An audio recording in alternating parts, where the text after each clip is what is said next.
Palm island माल Akhnoor road Jammu के land owners कम promoter Amarnath Chaudhary और राधेश्याम चौधरी ने कहा है कि 4 और 5 मई को न्यूज़पेपर्स और इलेक्ट्रॉनिक मीडिया में उन पर और उनके एम्प्लॉय काकाराम खजूरिया पर लगाए गए आरोप बेबुनियाद हैं।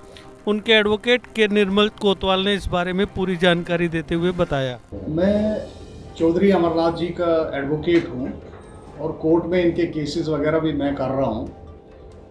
तो आज ज़रूरत इसकी ये पड़ी है क्योंकि शहरदारी है, तो जो मैक्सिमम इन्वेस्टर्स हैं यहाँ मॉल में, पाम आइलैंड मॉल में जो इन्वेस्टर्स हैं वो भी लोकल हैं, तो ये भी यहाँ के लोकल हैं। तो लोकल और लोकल के बीच में कोई भी जो है वो पर्देदारी नहीं होनी चाहिए, क्योंकि इस पोजीशन को एक्सप्लॉइट किया जा रहा है हर जगह कि जी चौधरी साहब ने गलत किया है, ये हो गया वो हो गया, रिद्धि सिद्धि कंपनी जो है वो कुछ नहीं कर रही है, चौधरी साहब कुछ नहीं कर रहे हैं। सबसे पहले मैं वाजा करना चाहूँगा कि चौधरी साहब की और रिद्धि सिद्धि के साथ कोई पार्टनरशिप नहीं है। ये पार्टनरशिप बिजनेस नहीं है। अगर इन्होंने फ्लैट बनाए, मॉल बनाया, उसमें चौधरी साहब ने ज़मीन जो है वो दी है अपनी, और ज़मीन के बदले में जो एग्रीमेंट हुआ है, डेवलपर जो रिद्धि सिद्धि वाले हैं उन्होंने उसमें इन्वेस्टमेंट करनी थी और 65% शेयर जो था वो इन्वेस्टर्स इसका था, अपना डेवलपर का था, और 35% जो वैल्यू ऑफ द लैंड थी उसका जो शेयर है वो इनको मिलना था चौधरी साहब को। और मैं आज ये ज़रूर कहना चाहूँगा कि ये जो हम प्रेस कॉन्फ्रेंस इस वक्त कर रहे हैं ये सिर्फ क्लैरिफिकेशन के लिए है। हम किसी की इमेज को मैलाइन नहीं करना चाहते, चाहे वो कंपनी हो चाहे इन्वेस्टर हो, लेकिन चूंकि ये बातें चल रही हैं इसलिए ये ज़रूरत आन पड़ी है कि कुछ जो चौधरी साहब की तरफ से कुछ जो है वो लोगों तक पहुँचना चाहिए जिन्होंने अपना लाखों रुपये इन्वेस्ट किए हुए हैं। तो सबसे पहले मैं ये शुरू करूँगा कि जो आइलैंड मॉल है उसमें किस्म किस्म की कंप्लेंट्स जो हैं वो आती रहती हैं, जिनमें चौधरी साहब का नाम आता है, राधेश्याम जी हैं इनके बेटे हैं, और इनके साथ काम करने वाले हैं काकाराम खजूरिया जी। एक प्रेस स्टेटमेंट आया था 4 मई 2022 को, और उसके बाद 5/5/2022 को, 15/6/2022 को न्यूज़पेपर्स में कैरी किया कि जी इन्होंने यहाँ पे कुछ गफला किया है या कोई जो चौधरी साहब हैं वो काम नहीं कर रहे हैं, लेकिन ऐसा कुछ नहीं था। क्योंकि जो इन्वेस्टर्स ने उस वक्त अखबारबाजी की है तो वो सदाकत उसमें कोई नहीं है। उन्होंने ये इनके नोटिस में नहीं लाया, अखबार वालों के या मीडिया के नोटिस में ये नहीं लाया, और उन्होंने बगैर इसके कि एग्रीमेंट जो डेवलपर और इन्वेस्टर्स के कंपनी के बीच में है, डेवलपर और लैंड ओनर के बीच में जो एग्रीमेंट है उसका जो है वो क्या मायने हैं, किस टर्म कंडीशन पर है, ये तो बताया ही किसी को नहीं। तो मैं ये इल्तिजा करूँगा मीडिया से भी कि कम से कम बगैर जाने और बगैर एग्रीमेंट को एग्जामिन किए, बगैर चौधरी साहब से बात किए हुए कि इनका इंटरेस्ट क्या है इस माल बनाने में, और तो बात करने के बगैर कोई कुछ मटेरियल जो है वो छापना नहीं चाहिए, ताकि इनकी पोजीशन जो है आम आदमी की नज़र में ख़राब नहीं होनी चाहिए। एक आदमी जो है करोड़ों रुपए इन्वेस्ट करता है सिर्फ अपनी इज्जत की खातिर करता है, लेकिन इज्जत जब दाव पे लगती है तो ज़रूरत पड़ती है फिर ऐसी प्रेस कॉन्फ्रेंस करने की कि ये कम से कम ये क्लैरिफिकेशन करें। सबसे पहले रिद्धि सिद्धि जो है इन्होंने इंफ्रा प्रोजेक्ट प्राइवेट लिमिटेड है, इन्होंने इनको अप्रोच किया कि आपके पास ज़मीन है यहाँ पे, तो हमें यहाँ पे डेवलप करने की आप इजाज़त दे दो। तो इन्होंने सोचा कि अच्छा ठीक है कोई बात नहीं आप करो, लेकिन इसमें मेरा क्या फ़ायदा है। अब इनकी ज़मीन जो है वो करोड़ों रुपए की थी, तो इन्होंने बोला जी अच्छा ठीक है आप डेवलप करो, लेकिन डेवलप करने के साथ साथ ये भी था कि आप मेरा क्या होगा इसमें। तो वैल्यू ऑफ द लैंड जो है इन्होंने बोला 35% मुझे रखो, 65% तुम करो। तो कंपनी ने जो है 2008 में 29/1/2008 को एक एग्रीमेंट किया इनके साथ, जिस एग्रीमेंट पर हमारे पास सारे डॉक्यूमेंट्स जो हैं अवेलेबल हैं। तो उस एग्रीमेंट में जो है वो लिखा गया साफ तौर पर कि 65% और 35% इनका शेयर है, लेकिन ये सिर्फ अपना ज़मीन का शेयर ले रहे हैं, इसमें इनका कोई लेना देना नहीं है। चाहे फ्लैट जो उस वक्त या अपना माल जो बना है, माल में जितनी भी इन्वेस्टमेंट करेंगे वो कंपनी वालों ने करनी थी, रिद्धि सिद्धि वालों ने, और उसमें हर फैसिलिटी जो है उन्होंने प्रोवाइड करनी थी, बिजली से लेके हाउसकीपिंग तक, और उसके बाद उसका मेंटेनेंस जो है सिर्फ इन्होंने ही करना था, उसमें इनका कोई लेना देना नहीं था। क्योंकि इनका जो एग्रीमेंट था वो सिर्फ इसी एक्सटेंट तक था कि मेरा 35% मुझे दे दो, बाकी तुमने जो करना है कर लो। उन्होंने क्या किया, उसको काम को जब कंप्लीट करने की जो टाइम ड्यूरेशन थी कंप्लीट करने की, उस टाइम ड्यूरेशन में वो कंप्लीट नहीं कर सके। वजह क्या हुई वो उनको पता है, लेकिन उससे क्या हुआ, जो लोकल इन्वेस्टर था उसको ये प्रॉब्लम आ गई कि नहीं जी चौधरी साहब इसमें पार्टनर हैं, और उनको ये पता नहीं था कि ये पार्टनर हैं कि नहीं है, लेकिन इनके तरफ जो प्रेशर जो बनना शुरू हो गया।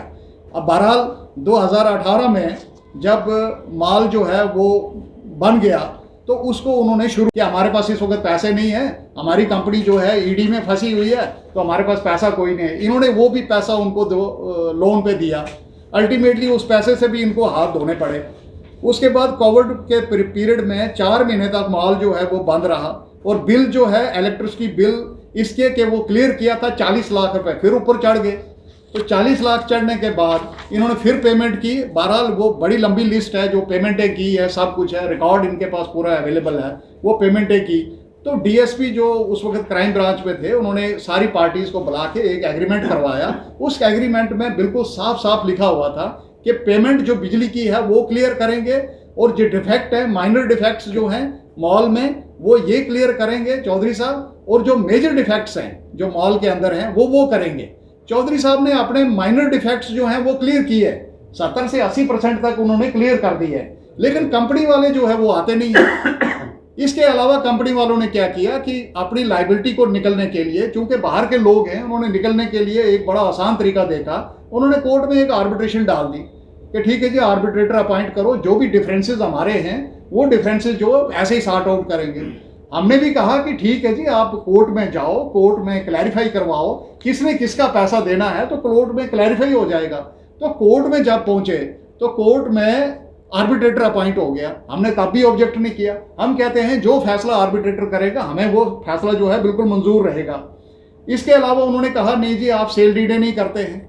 हमने सेल डीडों की भी एफिडेविट दे दी कि जिसने सेल डीड करवानी है वो सेल डीड आके करवाए, लेकिन अफसोस की बात यह है कि उसके बाद कोई भी मेंबर जो है वो सेल डीड करवाने नहीं आया। क्यों? क्योंकि किसी ने लाख रुपए जमा कराया, किसी ने 5 लाख रुपए जमा कराए, और प्रॉपर्टी जो है वो कम से कम 50 लाख की है, 60 लाख की है। तो 4-5 लाख रुपए दे के या फॉर दैट पर्पज अगर थोड़े पैसे दिए हैं, आधे पैसे दिए हैं, तो इन्होंने सेल डीड करके देनी है। तो जब तक पैसे या रिद्धि वालों के पास नहीं हो या इनके पास नहीं हो, उसका तो हिसाब करना पड़ेगा। लेकिन जो जितना तो उस वक्त ये चूंकि उसमें हिस्सेदारी थी, मतलब 35% जो इन्होंने ज़मीन का अपना वैल्यू ऑफ द लैंड लेनी थी, तो इन्होंने बोला कि भाई आपने तो ये माल जो बनाया है ये तो डिफेक्टिव है, इसमें बहुत सारे डिफेक्ट्स हैं, तो आप ये डिफेक्ट्स रिमूव करो। ये डिफेक्ट्स जब आप रिमूव नहीं करेंगे तब तक इसकी जो है वो वैल्यू नहीं हो सकती। तो इसमें क्या किया इन्होंने कि एक कमेटी बनी, उसमें कमेटी में इन्होंने एक कंपनी को ये दे दिया माल चलाने के लिए, क्योंकि उन्हीं की रिस्पॉन्सिबिलिटी थी डेवलपर की। उन्होंने एक कंपनी जो है JLL कंपनी जो है उसको ये दे दिया मैनेजमेंट के लिए। उन्होंने उसमें बताया, जब उन्होंने टेक ओवर किया कंपनी ने, इनके कहने पे, डेवलपर्स के कहने पे, डेवलपर मीन्स इसका रिद्धि सिद्धि कंपनी, उन्होंने 280 कंस्ट्रक्शनल डिफेक्ट उसमें बताए कि इसमें 280 कंस्ट्रक्शनल डिफेक्ट्स हैं। तो कंस्ट्रक्शनल डिफेक्ट्स 280 थे, तो उन्होंने वो रिमूव नहीं करवाए, और उसके बरक्स उन्होंने क्या किया कि 8 महीने तक ना उनका पैसा दिया कंपनी का रिद्धि सिद्धि वालों ने, ना कोई कुछ। अल्टीमेटली वो कंपनी जो है छोड़ के चली गई।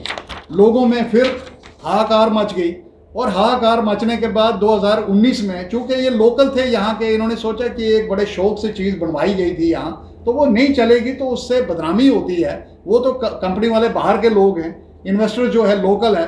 तो इन्होंने फिर 2019 में इसको दोबारा जो है वो शुरू करने की कोशिश की, और दोबारा शुरू किया। और उसके बाद इसमें इसका इलेक्ट्रिसिटी बिल आ गया 1 करोड़ 28 लाख का, जो 1 करोड़ 69 लाख जो है फिर इन्होंने पे किए। वो बजाते इसके कि वो जो पेमेंट है वो सब उन्हीं की जिम्मेदारी थी, लेकिन फिर भी इन्होंने वो है पेमेंट जो है उनको कर दी, ताकि ये जो इन्वेस्टर्स हैं वो ठीक रहने चाहिए। इनका जो है काम काज जिस पर्पज़ के लिए उन्होंने लिया है वो काम इनका ठीक चलना चाहिए। इन्वेस्टर्स जो हैं, डेवलपर जो है, डेवलपर के पास जो है वो पैसा नहीं था, उसने बोला जी मैं कंस्ट्रक्शनल डिफेक्ट रिमूव नहीं कर सकता।